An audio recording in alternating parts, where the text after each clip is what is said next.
સામાન્ય માણસ પર તો આવા આરોપો ન લાગે. કોઈ સેલિબ્રિટી પર્સન, પ્રતિષ્ઠિત પર્સન હોય, અમુક વ્યક્તિઓને ખૂંચનાર વ્યક્તિ ખૂંચનાર આગળ પડતો સામાજિક કાર્યકર્તા હોય અને પ્રતિષ્ઠિત માણસ હોય તેની વિરુદ્ધ આવા વાયરલ થાય ને વિડીયો. બાકી એ વિડીયોમાં કોઈ તથ્યતા નથી, એમાં બધું ખોટી માહિતી દર્શાવેલ છે. સત્ય હકીકત એ હતી કે 21/12/2025 ગઈકાલના રોજ મારા દીકરાની 19મી વર્ષગાંઠ હતી. અમે આ વખતે કોઈ વધારે સેલિબ્રેશન કરવાનું નક્કી ન કર્યું અને 20 લાખના ખર્ચે 1200 અનાજ કીટ અને બાથ ટોવેલ અને સાડી દરેક સિવિલના 1200 દર્દીઓને વ્યક્તિગત રીતે મારા દીકરાના હસ્તે વિતરણ કરીને આવ્યા. અને ત્યારબાદ બપોર પછી 2:30 થી 5 અહીંયા મારા ઘરે સત્યનારાયણની કથા મિત્રો, કુટુંબીજનો અને મારા પત્રકાર મિત્રોએ માણી. અને ત્યારબાદ કેક કટિંગ થયું અને પછી 5 મિનિટ માટે મારા દીકરાએ ઈચ્છા દર્શાવી કે ફટાકડા ફોડીએ પપ્પા. તો એક 10,000ની 20,000ની લૂમ એણે ડુમસમાં એવું હોય છે કે રવિવારે કે આડા દિવસે બી હવે 28 રેસ્ટોરન્ટ મેઇન રોડ પર ખુલી ગઈ છે અને સુરતની શોખીન પ્રજાઓ ત્યાં જમવા આવે છે. તો પાર્કિંગ રોડની બંને સાઈડ હોય, પ્લસ અહીંયા શું છે સંખ્યાબંધ પાર્ટી પ્લોટો બની ગયા છે. એ લગ્નનું સ્થળ બને છે. અહીંયા વારે ઘડીએ વરઘોડા નીકળે છે અને તેમાં આજુબાજુ છે ને આમંત્રિત મહેમાનો રોડની સાઈડ પર જ પાર્કિંગ કરે છે. તે સંજોગોમાં લંગરથી લઈને ડુમસ સુધી રોડની આજુબાજુ ફૂલ પાર્કિંગ હોય છે. તો ફટાકડા ક્યાં ફોડીએ? મારા ઘરમાં અને વાડીઓમાં, મારી વાડીમાં પૂરા ઝાડોથી આચ્છાદિત વૃક્ષો છે, એટલે સખત હરિયાળી છે.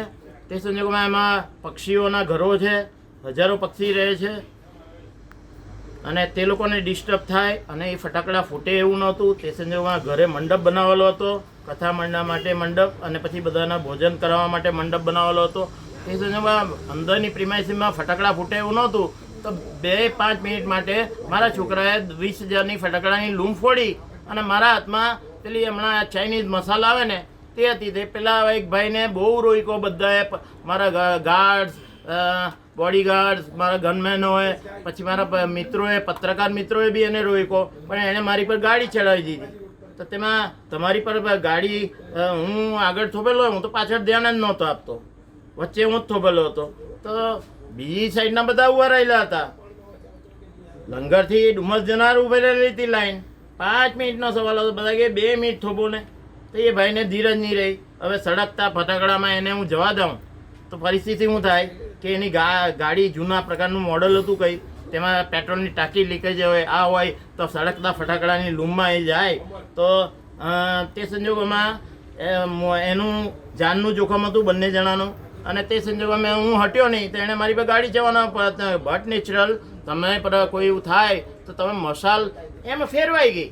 તે એને કંઈ મેં ધમકી નહીં આપી, એની સાથે કોઈ વાર્તા જ નહીં કરી. પોલીસે વાત સાંભળો ને. ના એ સમજો ને, એ હું તમને સ્ટોરી કહું છું આમાં કોણ છે તે. એટલે તે સંજોગોમાં થયું એવું કે એણે પેલું ગાડી ચડાવ્યો એનો વિડીયો નહીં ઉતાર્યો અને પેલું મસાલ તાકી તો મસાલ તો બટ નેચરલ ફેરવાઈ ગઈ તારી તરફ ને. પછી બી એને સમજાવ, મેં એને કોઈ ધમકી નહીં આપી, મેં એની સાથે કોઈ વાતચીત બી નથી કરી કે નથી એને કંઈ મારા બોડીગાર્ડો, ગનમેનો કે સિક્યુરિટી ગાર્ડ છે એ લોકોને કંઈ ગાડી કરી કે એમ કહ્યું. બધાએ પ્રેમપૂર્વક સમજાવ્યો, 2 મિનિટ થોપી જાઓ, લૂમ પતી જાય પછી ખોલી જ દેવાના છે. અને ઘણી જગ્યાએ ટ્રાફિક જામ થાય તો 2-5 મિનિટ થોપવાનું આવે છે. ટ્રકનું પંચર પડ્યું હાઈવે પર તો ટ્રાફિક જામ થઈ જાય છે. અહીંયા એકના એક દીકરાની ઉજવણી રૂપે કોઈ સ્થળ ન હોવાથી ઘરની બહાર એક ફટાકડાની લૂમ ફોડવામાં આવી. એ 2-5 મિનિટનો સવાલ હતો. તો તેમાં ભાઈએ મારી પર ગાડી ચડાવવાનો પ્રયત્ન કર્યો તો મેં બેક સાઈડ લીધું. એને ધમકી રૂપ લાગ્યું તો સદંતર ખોટી વાત છે. મેં જાહેરનામાનો કોઈ ભંગ નથી કર્યો. મેં અલ્ટિમેટ શું છે કે સુરત ડુમસ રોડ પર અને ડુમસના રોડ પર ઘણા પાર્ટી પ્લોટોમાં વરઘોડા નીકળે છે, એમાં બી ફટાકડા ફૂટે છે. ત્યારે અડધો પોણો કલાક છે ને ટ્રાફિક જામ થઈ જાય છે, ત્યારે જાહેરનામાનો ભંગ નથી થતો. આ તો મારા વિરોધીએ કોઈ પત્રકાર મિત્રો જ હશે, તેમને હાથ પર લઈને આ કાવતરું કરીને આ ખોટી રીલ છે ને એમાં તપાસના અંતે કંઈ નીકળવાનું નથી. આ બધું સ્થાપિત થશે. હું કોઈ કાયદાનો ભંગ કરનાર માણસ નથી, કાયદાનો જાણકાર માણસ છું. તે સંજોગોમાં હું ભારતીય પ્રજાસત્તાકે ઘડેલા કાયદાનો હું સંપૂર્ણ પાલન કરવા જવાબદાર છું. અને હું કંઈ લો મારા રિયલ એસ્ટેટનો 35 વર્ષનો ધંધો છે, તો તે સંજોગોમાં કાયદાનો હું જાણકાર છું. તેમાં હું કાયદાનો ભંગ કરું એવો માણસ નથી. કાયદાના પાલન કરવામાં અને એની પ્રતિબદ્ધતા જાળવવામાં હું સંપૂર્ણપણે સ્વતંત્ર ભારત દેશના નાગરિક તરીકે જવાબદાર છું. અને એ કાયદા મને બંધન કરતા રહેશે. તે સંજોગોમાં આ વિરોધીએ મળેલું કાવતરું છે. રાતોરાત કોઈ જીરોમાંથી અબજોપતિ જાય, વીવરામાં તે અહીંયાના અબજોપતિઓને જરા દુખે છે. તે સંજોગોમાં એ લોકોએ હાથે મળીને કંઈ કર્યું છે. એમાં કંઈ મારી કંઈ પ્રતિષ્ઠા ખરડાવવાની નથી. કંઈ એમાં પોલીસ છે ને પોલીસના જાહેરનામાનો કોઈ ભંગ નહીં કર્યો. એ સીધી ને સાદી વાર્તા ઓકે છે. Sir, Deepakbhai, okay, thank you. Thank you Deepak.